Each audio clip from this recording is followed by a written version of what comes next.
અષાઢી બીજના દિવસે બોટાદ જિલ્લાના ગઢડા સ્વામીના ખાતેથી છેલ્લા 30 વર્ષથી નીકળતી ભગવાન શ્રી જગન્નાથની રથયાત્રા 31મા વર્ષે પણ ધામધૂમપૂર્વક નીકળશે। ભગવાનની 3 કાચની મૂર્તિઓનું અને 3 નૂતન રથનું નિર્માણ કરવામાં આવ્યું છે। તેમાં ભગવાન જગન્નાથજી માટે નંદીઘોષ, પેન સુભદ્રાજી અને દલપત દલન અને ભાઈ બળભદ્રજી માટે તાલધ્વજ નામના 3 નૂતન રથના બિરાજમાન થઈ પ્રથમ વખત ભગવાન ભક્તોને દર્શન આપવા માટે ગઢપુરના માર્ગ પર નીકળશે। આ વર્ષે 50થી વધુ ટ્રેક્ટરમાં સુશોભિત આકર્ષક ઓફલોડ્સ લોકો માટે આકર્ષણનું કેન્દ્ર બનશે।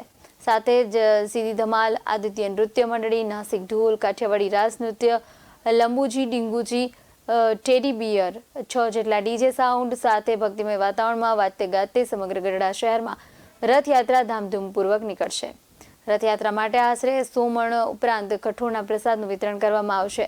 ગઢપુર રથયાત્રા માટે નવા ગીતો બનાવવામાં આવ્યા છે, જે પણ આ વર્ષે રથયાત્રામાં આકર્ષક જમાવશે। આ વખતે આપણી ગઢડાની અંદર રથયાત્રા 30 વર્ષ પૂર્ણ કરી અને 31મા વર્ષમાં પ્રવેશ કરી રહી છે। ગઢડાની અંદર આ વખતે અમે 3 રથનું આયોજન કર્યું છે। જે રીતે જગન્નાથપુરીની અંદર 3 રથની અંદર ભગવાન બિરાજમાન થઈ, ભગવાન જગન્નાથજી, સુભદ્રાજી અને બલભદ્ર છે। જે રીતે રથયાત્રામાં નગરચર્યા નીકળતા હોય છે, એ જ રીતે ગઢડાની અંદર આ વખતે પણ 3 રથની અંદર ભગવાન બિરાજમાન થશે। 3 સુંદર રથનું ગઢડા રથયાત્રા સમિતિ દ્વારા અત્યારે નિર્માણ થયું છે અને ગઢડાની અંદર આ રથયાત્રાને લઈ ખૂબ જ ઉત્સાહનો માહોલ છે।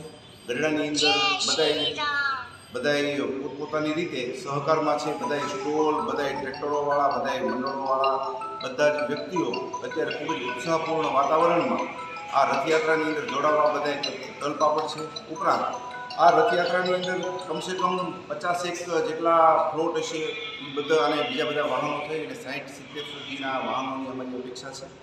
ઉપરાંત આની અંદર રાસ મંડળીઓ, નૃત્ય મંડળીઓ, તમામ પ્રકારની ઇવેન્ટો, ઉપરાંત બધી જે અખાડા અને બધું હોય છે તે પણ બધું આની અંદર જોડાશે। બેન્ડ વાજા અને ડીજેની સુરાવલી વચ્ચે આ વખતે ભગવાન જય રણછોડ માખણછોડના નારા વચ્ચે આ ગઢડાની અંદર નગરચર્યા નીકળશે। BS9 TV ન્યૂઝ સાથે ઉમરાણીયા સંદીપ સાથે વિજલ ભરવાડ, બોટાદ।